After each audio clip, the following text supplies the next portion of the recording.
Então, vamos passar, na sequência, para o trabalho da professora Isabel, que vai nos falar sobre práticas de multiletramentos na escola, modos para os estudantes articularem axiologicamente criações artísticas multissemióticas. Professora, tem a palavra. Obrigada. Você me controla aí, tá bom? Bom dia a todos. Que alegria estar aqui. Penha, muito obrigada pela sua oportunidade de vida.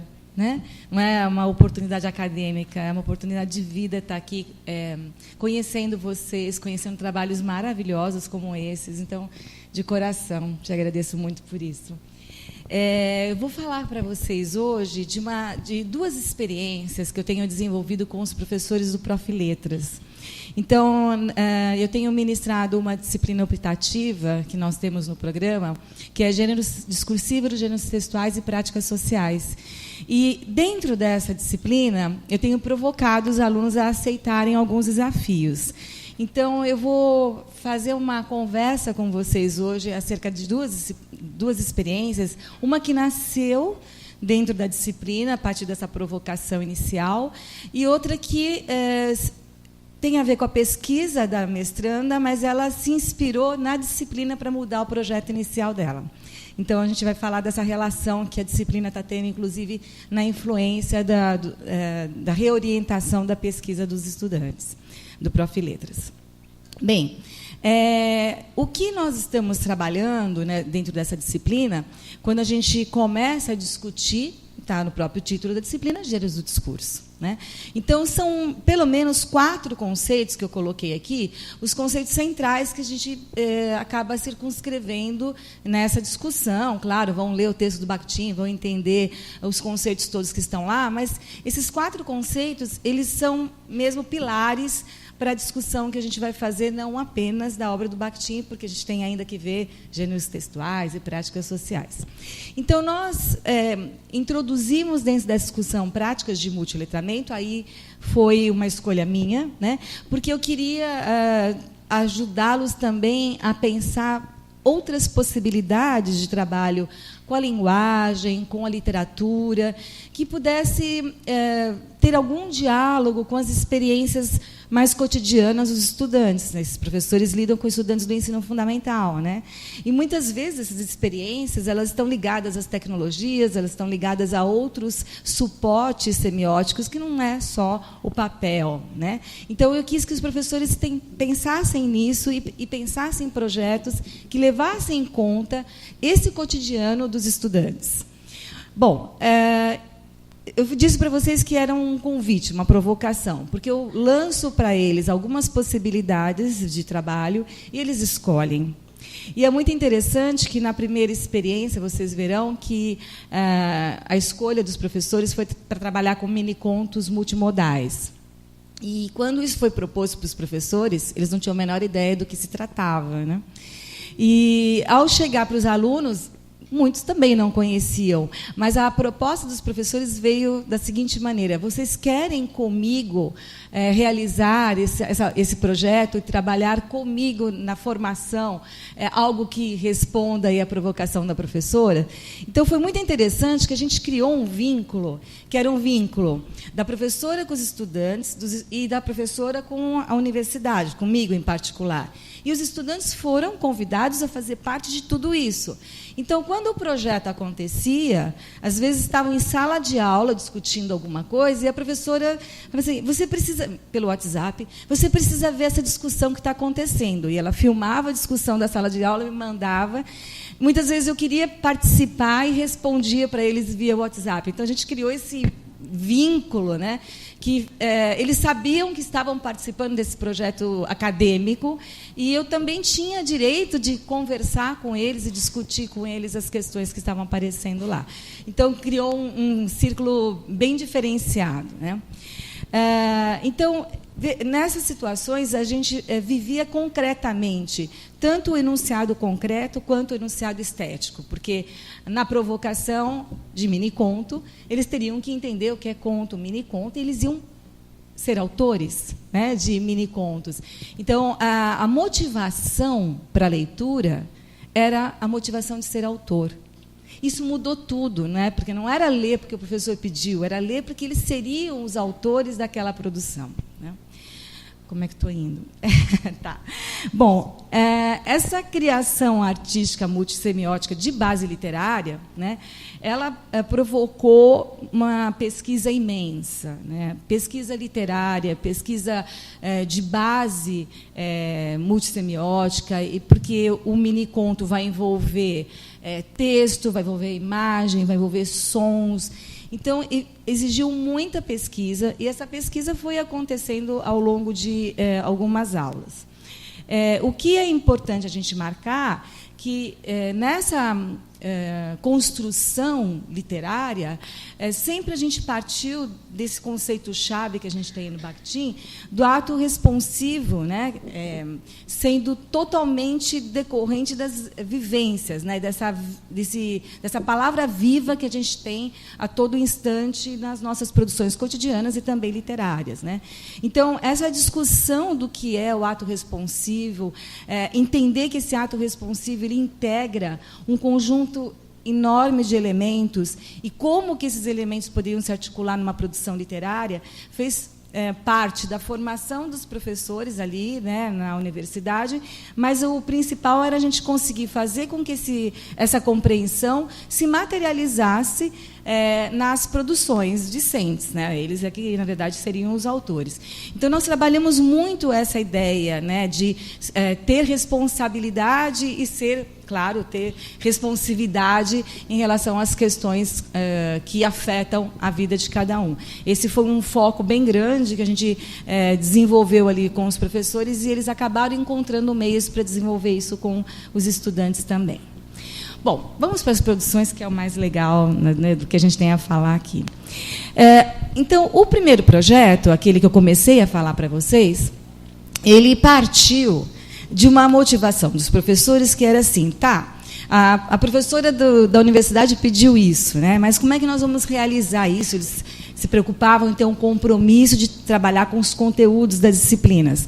Então, na verdade, o objetivo dos dois professores trabalharem em dupla era desenvolver o multiletramento dos estudantes e pensaram num conceito que a gente trabalhou em algum momento, que era a heterogeneidade enunciativa, discursiva, né? Então, eles estavam preocupados com isso. Mas, à medida que o projeto começou a acontecer e foi se desenvolvendo, esse objetivo básico do professor, bem marcado, né, disciplinarmente, ele foi sendo superado em vários sentidos. Então, como é que o projeto aconteceu? Os alunos dos professores, um professor era da Bahia, estudando no Prof. Letras de Sergipe, e o outro era de Sergipe. Então, um professor os dois dividiram os alunos em grupos, e um grupo da Bahia produzia uma sequência de selfies, 3, e mandava para um grupo de Sergipe, do outro professor. Esse grupo que recebia a sequência de selfies ia, a partir dessas imagens, para criar um mini-conto multimodal. Então, já havia um diálogo aí entre os grupos, né, pensando... Claro, o grupo que fotografou tem uma intencionalidade, mas o grupo que recebe vai fazer a sua leitura, certo? Isso aconteceu vice-versa. Bom, como os professores estavam no Prof. Letras, para eles era tranquilo, mas o projeto, conforme foi se ampliando, os alunos começaram a querer conhecer quem era o grupo que mandava. Então, no final das contas, embora a distância fosse de 275 quilômetros, eles chegaram a se encontrar, os sergipanos foram para a Bahia, enfim, aí virou uma grande festa, né, como deveria acontecer mesmo, né? Mas a gente vai falar especificamente das produções aqui com vocês. Os recursos que nós utilizamos são recursos que nós tínhamos à disposição. Celular, com WhatsApp, computador, poucos, foi mais na hora de transformar tudo aquilo, né, no mini-conto multimodal, internet e o Movie Maker para fazer a ligação das coisas. Então, nada de recursos que tivesse algum tipo de impedimento, tá? E aqui tem a sequência de atividades que foram feitas, aquela coisa de uma sequência de passos, né? O professor organizou as suas atividades, então, só para vocês conhecerem. Mas eu queria que a gente visse um dos mini-contos. Nós temos, como foram grupos, vários, né? Mas esse aqui é o mini-conto que a gente já analisou um pouquinho, tem a publicação disponível para quem quiser conhecer com um pouco mais de profundidade. Então, eu vou passar esse aqui entre os outros. Tem vários, a gente cada vez está explorando esses mini-contos de uma maneira. Vamos lá, mini conta é rapidinho.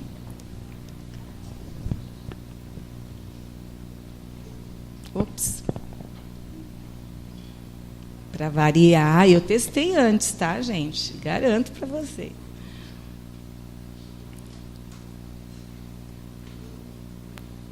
Vamos ver se agora vai. Tá ligado o som aqui? O rapaz que me ajudou de manhã? Porque ele está rodando, mas não está saindo o som. Não sei se está só no microfone.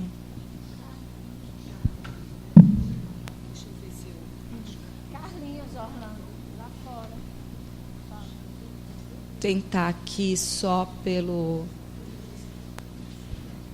computador.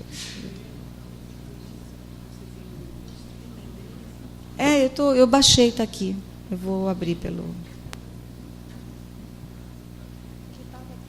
E ele de manhã ele passou comigo e deu tudo certo. Ele está rodando, mas não está saindo som. Tá, eu vou continuando.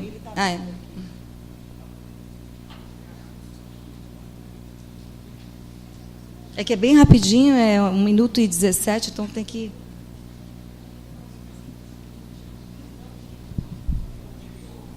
Ele está rodando, mas não está saindo.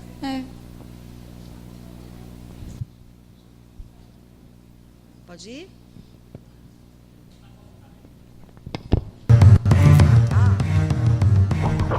Peraí. Gente, é 1 minuto, então tem que ser bem no comecinho.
Deu? Bem, a gente precisa passar os créditos até o fim, porque esse foi o acordo com eles, tá? A gente só pode mostrar a produção se der os créditos até o final. Eles nos obrigaram a assumir esse compromisso. Como vocês viram, as selfies estão lá. Né? Então, é todo um trabalho de interpretação e de diálogo com essas selfies. Né? E, inclusive, eu até pensei muito qual que eu iria trazer, porque tinha um que gerou uma grande polêmica, na verdade, entre os grupos. Porque o grupo que produziu as selfies ele tinha uma clara intencionalidade do tipo de história que ele queria que fosse gerada. E, quando os meninos receberam, eles criaram outro caminho completamente diferente. O primeiro grupo queria uma história na árvore, aquela coisa de infância, que você sonhou a vida inteira em ter uma casinha, né, lá na árvore e tal. E o segundo grupo fez uma história de terror, o que recebeu. Né? Então, isso gerou uma inconformidade. Assim, primeiro, como transformar as nossas selfies numa história de terror? Né? Então, esse diálogo foi muito interessante, porque os alunos que produziam as imagens tinham que aceitar a interpretação, o diálogo que os outros estavam promovendo. Né? E aqui no texto, vocês percebem que tem várias influências das culturas juvenis. Né? Nas próprias imagens, a gente parece uma coisa meio Harry Potter. Né? As palavras, né? O roteiro segue um caminho meio religioso, mas de contraposição. Então, tem muitos elementos das culturas juvenis ali, na escolha das músicas, etc., que a gente vai percebendo compor essa produção multimodal que a gente acabou possibilitando a eles vivenciarem.